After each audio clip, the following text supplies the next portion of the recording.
Hey, Pastor Scott here with the Daily Word. We're talking about hope this week in our Advent series here during Christmas, and there's an amazing story in Matthew chapter 14.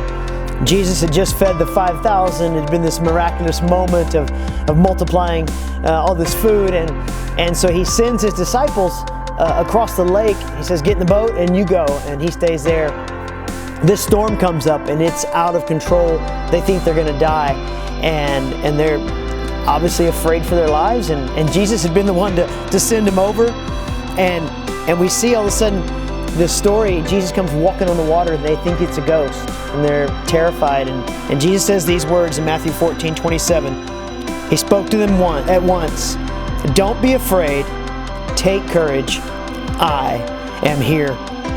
He's telling him in those 8 words to have courageous hope. He had sent them across, so he knew what was going to come, and he came for the rescue. Yet at the same time, they think they're going to die. Circumstances were not good, and they were afraid for their lives. They were afraid for the moment. They were afraid for one another. And Jesus spoke words of peace, words of hope.